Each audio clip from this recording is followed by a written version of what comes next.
Hi everybody, welcome back to my YouTube channel. Hope you're all having a great day. Today this is going to be another video in the Christmas in July series. I hope that you've been enjoying them so far.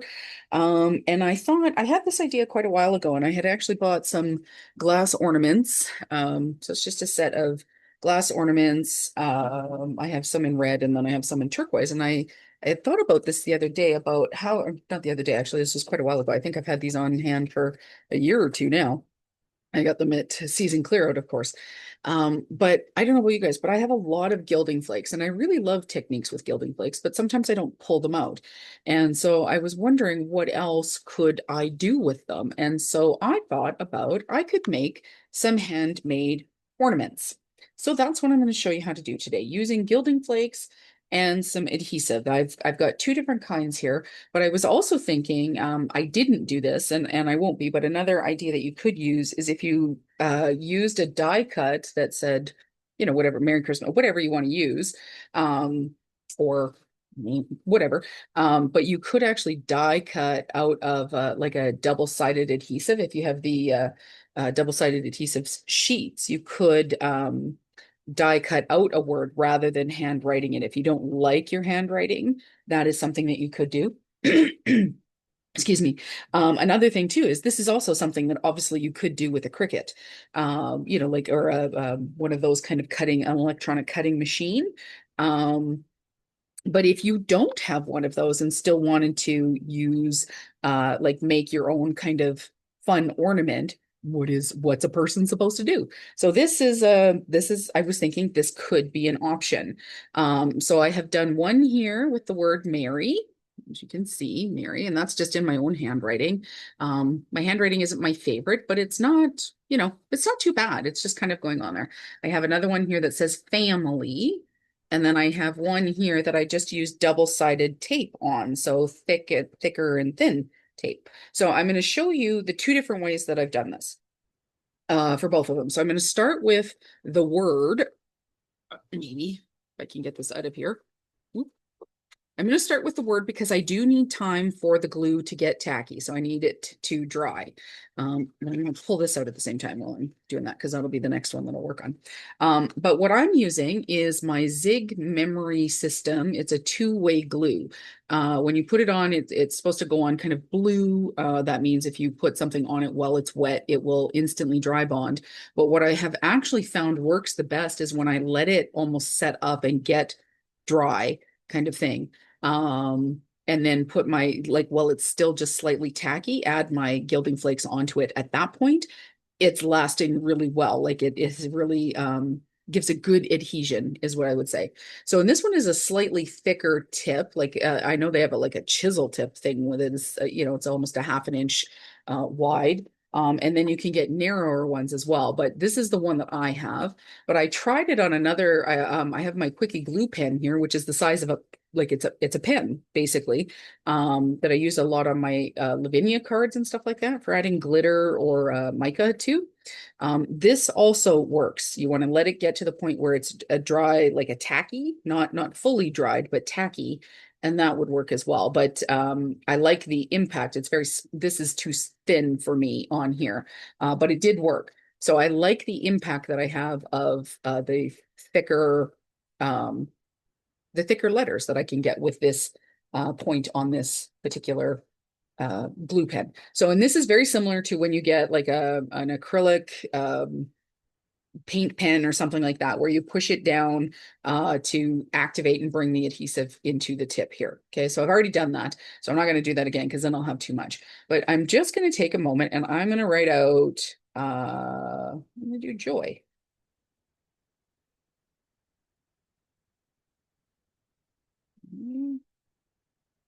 I don't know why my Y's end up going so funny, but you can see here, so it's kind of white. And you can have a little bit of the shine behind there. So it's someplace in the O here, you can see it's starting to dry a little bit, but I'm going to leave that there like that for now while I work on doing the tape on this one. So I'm just going to take some and I'm going to put that to the side, just kind of let it dry down a little bit. I still do want it tacky. I don't want it solid, but I do want it to be a little more dry than it is. So you can see here that I did straight stripes. Much like card making, I don't always recommend that because it's very difficult to tell then what's straight and what isn't. And I'm just going to take my double-sided adhesive. I'm going to use some soup wang that I have here. And I'm going to kind of do, now the challenge is that of course this is a round ball. So because of the release paper, it's very difficult to get everything to be perfectly in alignment and sticking down. And that's okay. Oh, just enough on here. Woof. Just ran out of my adhesive. Need to get a different one. I'm going to cut that right there. So I'm almost matched up. Not quite matched up, but it's not going to be. Oh, I can lift it a little bit. Yeah, that's good. Okay. And get it right into position there, kind of like that. Now, so that's empty. Let's get rid of that. And then I'm going to take my finger and I'm going to burnish it along uh what I've put down here. Okay, so just like that, burnish it along. And so that's what I've got so far. Now, I think that I can still I have this really, really thin line of double-sided adhesive here that I think I could get right alongside here, right at the top like this. I'm gonna do like two, like this thicker, and then maybe try and do a double thin line right next to it, like one on either side. And so I'm trying to keep this as even as possible. It's not going to be perfectly even. Again, this is not a factory made thing. This is a handmade ornament or gift. Um, whether it's for yourself or you want to make a set of ornaments as a gift. I have a set of turquoise ones here that I might make for my mom for Christmas because she does turquoise and kind of a turquoise and purple, I think, are her colors on her tree. Maybe turquoise and green. Um, but would be a custom made one that goes with somebody that you want to give a gift, or you could do your own. I have a tree on my upper level that is it's a white flocked tree. It's so pretty. Love it, love it, love the flocking. So messy though. So messy. But I have red and black ornaments, red, black, and white, because it's kind of like a nice plaid, like a farmer plaid, kind of black and white. And so I might do some for myself for that one. My sister-in-law, their tree is red with green and silver, I think. So that would be really cool. And so what I was thinking is that so not only could I do this family, but I could do like, so you can do words of the season, but you could also do specific like names of everybody in the family and or in your family or something to that extent, right? Could do that. That would be very nice. Okay, so I'm going to put this to the side. So I've added my lines of my adhesive here. And I'm going to put that to the side because you can see here the joy, like it's gone shiny. It's quite tacky here. So I'm going to bring in this is, you can see here, this is where I swoosh off all of my gilding flakes into there because then I can reuse those. And I'm going to put my ones off to the side here and I'm going to use my tweezers because I'm trying to keep this mostly silver is what I'm doing. This is going to be red with silver. So I'm just picking out pieces with my tweezers, pulling them in, and I'm going to kind of shush it into place here so that the adhesive that is still slightly tacky is catching on my gilding flakes. And remember, gilding flakes are very, very delicate, so it doesn't take a lot to catch them into place here. Like they just need just a little bit to catch on. Okay. Let's get another piece here. Oop. That was way too small. Could have gotten a bigger piece, green. But yeah, I was thinking that like name ornaments, that would be really kind of fun to do a set for a parent, a grandparent, or a family member, or yourself too, whatever you want to have. I don't know about you guys, but I tend to add a new ornament or two every year. Again, it's one of those things. I have a bit of a problem. It's kind of like paper. Mm. But this was a way, because I was trying to think about, well, I have a Cricut, a small one, I still haven't used it yet. So it's like, okay, so this is another way that I can do of getting out of having to utilize or pull it out and figure out how to use my Cricut. It's like, how can I make this happen without having to learn something new in the moment? I already have most of the supplies. Um, One of these days I am going to have to do it because I want to learn some more. So I'm right now what I'm doing is I'm just gently buffing using my finger, buffing my the Gilding Flakes. Oh, geez, sorry guys, I didn't even realize that I'm off the frame here. So let's pull that in there. There we go. Okay, so what I did is I pulled the flakes, put them on so that they would attach or kind of quickly grip onto where the adhesive, my liquid adhesive was. And now I'm just using my finger and just kind of rubbing it in place. I'm not necessarily wanting to pull too much off. I'm just adding just a slight bit of pressure so that the gilding flakes will kind of push in or adhere to um, my adhesive there. And I'm just going to put this to the side, kind of let it continue to set up and hold. See if it can get some more hold there. And so now I can move on to the three layers of um, uh, double-sided adhesive that I had used. So now I'm going to peel off the release papers. So then it's here, it's not there. Let's get the bottom one here first then. So I'm not sure if you can see what I'm doing here. This here. Pull that one. And it looks like I had just a skosh of that. Isn't it still sticky, but it's stuck down? Well, good. Okay. And the bottom layer here. Come on, lift. Oh, come on, you. So there we go. All right. All right. Okay. So and what I've done here is I've just found an area where I can hold, like my fingers can hold this without getting into the way too much and adding too much um, oils and whatever onto the stickiness of the soup the double-sided adhesive, whatever brand you want to use. So now what I'm going to do is come in and start to drag and touch my gilding flakes down. I'm just using the edge of my tweezers to kind of push it into place. Yeah, like help it kind of adhere a little bit. So we can get a bigger clump here. Moving it along, moving it along. This one, obviously, because it's covering more of the ball, does take a little bit more time, but that's okay. Anything worth doing well is worth taking your time, I suppose. Of course, I don't know. Have you guys seen the videos where I've done, I don't know what it is, but it seems like on Christmas Eve, I have this great idea of um, creating an ornament for my niece and nephew. I try to give them an ornament every year, but the last couple of years, so I typically have one that I buy that is usually like a character like Spider-Man or Mario or um, Minnie Mouse or something like that. So typically I have one and it goes into their stocking of one that they get. As an ornament kind of thing to add.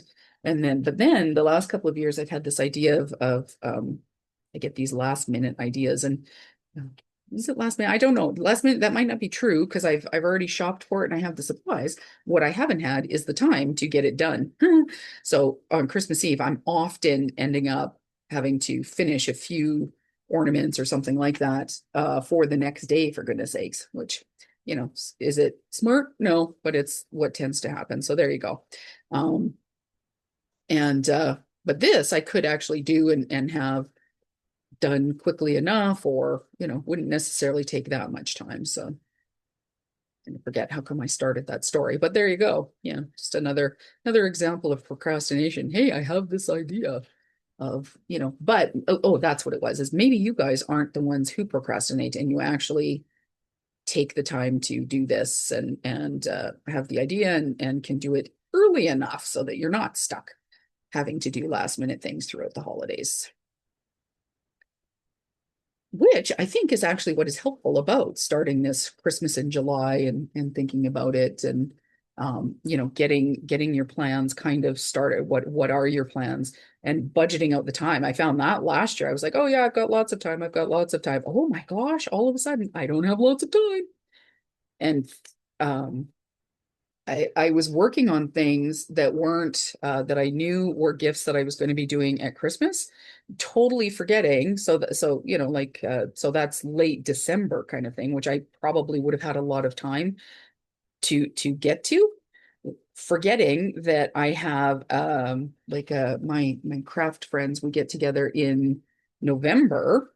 Sometimes it's mid to end of November, that I make cards and usually like a small little gift for. Well, I'd been putting that, I hadn't even thought about that. And I'm like 2, 3 weeks away from that. Um, and it's like, okay, maybe I don't, this is not a good list, utilizing of priorities and timing wise. So I had to sit down and think, okay, so what is going and when? Because my mom bought some cards for her. She has a women's circle and she wanted cards and bookmarks that I had to make. And so those were due beginning of December. And those kind of things. So really taking the time to think about, okay, so what is it that I want to make? What is it that others might need from me? In terms of what am I making? What are they wanting to give? And those kind of things. So what is the time frame for that? And then and when are they due? That was that was a very handy thing to actually sit down and do, because I hadn't been thinking about it. And then all of a sudden I'm like, this priority is not working. So, let me know if you're like that and you just get excited about what you're working on, or are you somebody who does a lot of you're really good at doing the pre-planning?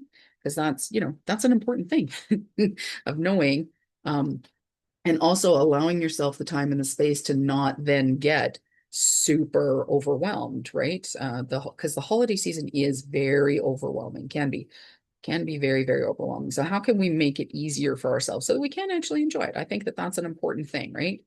How do you set your priorities and determine what's important to you, what you want to get done, what are have tos, what are negotiables, those kind of things. Yeah. Let a person know where you sit with that. I have some friends that, the holiday season, in general is just very overwhelming for them. They have lots of have tos and things that are expected and that they try to get done. And it just ends up, it really takes away a lot of the enjoyment. And I have found that for myself over the last couple of years of really getting clear on what does it mean for me in the holiday and what I want to do, and what do I actually find enjoyable versus what is tradition. Does tradition have to stay?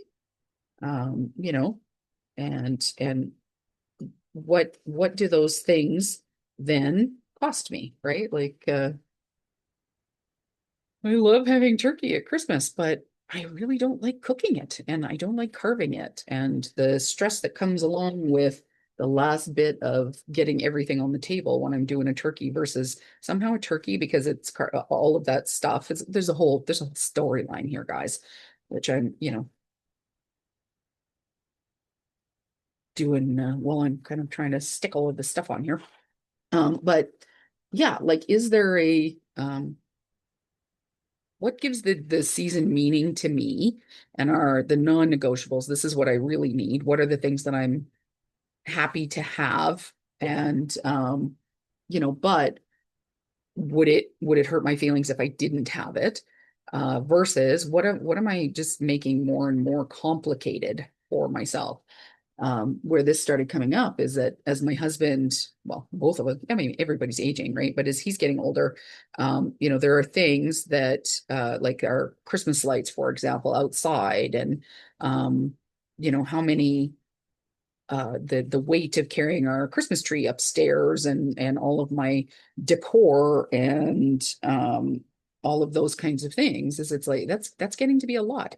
So how much of that am I willing to do versus, that I need him to do, or I need his help with, and being realistic in what, you know, uh, as that's going and I'm having to make these choices of because well, we're getting to the point where neither of us are getting as capable as what we used to be, and takes a lot more energy and effort. So it's like if these are the non-negotiables, like it's I love a well-lit home, and I love Christmas lights and things like that, but I'm not the one that's doing all the work, or very, I'm not the one who's doing most of it. Usually it's my husband. And so, is it fair to have the expectation of him to do all of that stuff when it's really not fun for him, right? Like it's getting to be more and more challenging for him. So is that so looking at that, what is the value in the what is this word? Expending of the energy, or is that coming back? Is that not? And you know, it's the funny thing is he's always like he's asking, he's like, well, what do you like? And what, you're not happy with that. And for me, it's like, well, if I'm not doing it, I don't really get to have a say in what that looks like anymore. And he's like, well, you'd want more. And I said, well, truth, I'd always want more, but what if you're actually capable of, I love a well-lit tree. I love a well-lit house. So, but if I'm not the one that's putting in all of the effort and everything, then I need to adjust what that looks like for me because it's not working for us anymore. Okay, so you may have seen as I was pulling, well, just rubbed that right into my glass mat there. Some of them I was pulling right from the jar, but I was also picking up some of the extra flakes that have been falling into here. And then again, I went around and just kind of buffed it in using my finger a little bit and feeling where am I feeling the because you'll still feel the stickiness underneath, right?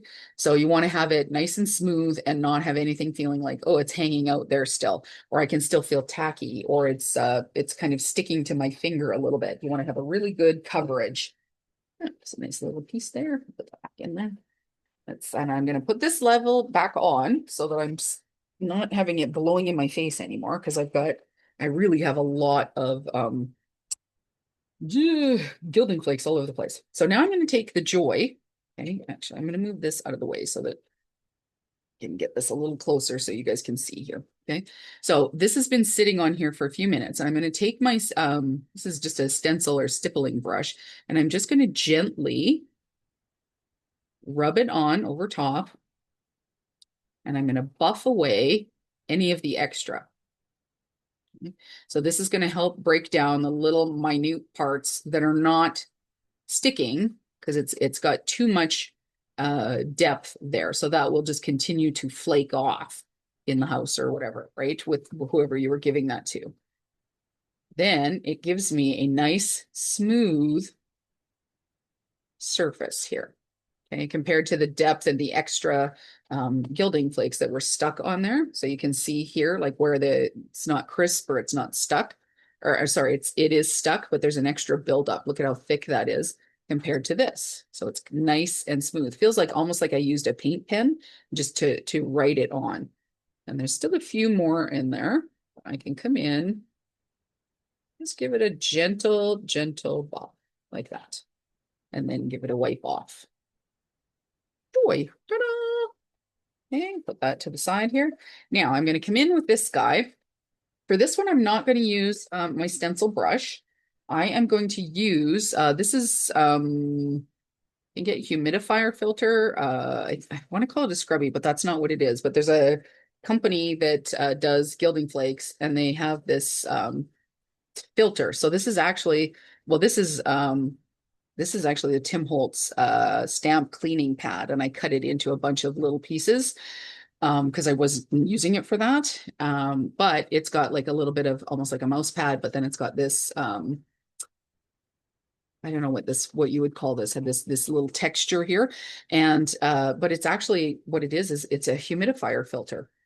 So if you don't want to have to go out and buy the craft supply one, because of course anything as soon as it becomes a craft supply, super pricey.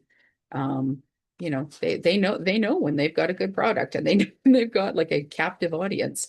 But you could go to Home Depot or your local hardware store and buy a big piece of humidifier filter and cut that up That is exactly what this is and what it does. And so then again, what this does is this just kind of buffs in that last little bit of the gilding flakes. So, and it helps to take off that top layer so that you're only getting the shine and what has actually adhered to your adhesive. And I don't know if the camera is picking it up, but I'm getting that little bit like your nails on a chalkboard kind of thing, which, that's not always fun. Okay, that one I might have to get the stencil brush into, like a little tight area there. But yeah, it helps bring out the shine and clean up your edges and everything a little bit. Also helps to buff it in a little bit. So let's do that. I'm gonna give this a bit of a wipe, see where we're at. Okay, see a space there. Give that up a bit. More in there. A bit in there. Go. Now I also want to get my stencil brush down into the corner here. Oh. Okay. So now I'm going to give this a bit of a wipe. Try and get a little bit of the off. Now I'm going to cover this. I can put this on so that I'm not talking. I'm getting this all over myself. So you can see here, so this is something that I use quite often, and it's going to have, it's got some gilding flakes and everything in it. But here's what the ornaments look like, right? So I'm not going to finish off the ornaments. So now for these, I could just simply put like could just do an ornament hook. I can put a piece of ribbon through this, get some nice silver or red ribbon and have that on there. Could do that. I have from the ornaments that I made last year using paint and glitter. I'll link that in the video. Look into it in the description because I think it's a good way of looking at how do you finish a gift set. Looks really great. Where I did like a little bit of greenery and some like jingle bells and things like that. Finish those off, and but it'll create like a really nice vignette, for example. So what I would do is in something like this. So there's 8 of them in here. So probably what I would do is I'm going to do, I'll do another word, something that's maybe faith. So we'd have Mary, joy, faith, family as 4, and then another 2 in the stripes so that it then makes a cohesive set together. But that's going to be the video today, guys. I hope you really enjoyed it. Yeah, if you have any questions or comments, I'd be happy to, I like to read them all and I'll respond. I respond to and read every comment. But thank you so much for joining me today. Happy crafting, happy possibly gift making or decor making. Getting another great use out of your gilding flakes. Nice thing to be doing and then a great way to use them. All of the different colors. If you don't have gilding flakes and you don't get them like this, you can get them. This one is from like this one here. This is Crafter Score. So this is from the Dollar Tree, just some copper. I've seen gold, copper, and silver there in these little guys. You can get, these ones are specialty like craft ones. So this is Finnabar. But these ones are Cosmic Shimmer. So that would be Nouveau. I know Lavinia has some. Yeah, so you can check out Gilding Flakes. But the other thing you can get is you can just get sheets of gilding gold leaf. It's basically what it's a leafing material. That's all these things are. This is just cut up into smaller pieces. But if you're at Michael's or your large big box store, you could get gold, silver, whatever color you want. And it comes in, actually, I even get mine, you can get it from Amazon as well. It comes in like a sheets that are, what would that be? A 3x3, I would say. Yeah, probably 3x3, maybe a 4x4 sheet. You can get them as well. But if you have the gilding flakes, by all means, use them. Have some fun. Maybe keep this in mind because you may not have the glass ornaments on hand already. I think that the glass works really well. You could do this on plastic as well. put paint on the inside or do whatever. This would work on that, but I think that the shine works really nice on the glass ornaments. But keep this in mind because as you come up to the holiday season, maybe you want to pick up some on sale, like wait until, well, if you're here in Canada, wait until Boxing Day. Often before Christmas, you'll get a lot of sales on at the big box stores like Michael's or whatever. Well, they'll go 50 to 60% off on their boxed ornaments, etc. So keep those in mind. Yeah, I'll see you in the next video. By the way, yes, if you are enjoying my class length videos and feel that you get a lot of value out of them and would like to help contribute to the cause of me being able to bring these videos to you every 2 weeks, then by all means, my Buy Me a Coffee link will be in the description. Just click the Read More or See More tab, and that the description will be there, or the link will be there. Click it, and it'll take you right to the page to if you would like to contribute. If not, that's fine too. I appreciate you guys being and joining me. Thank you so much to all the new subscribers, new folks, and thanks to those of you who have returned. Talk to you soon, and I will see you in the next video. Take care, everybody. Bye-bye.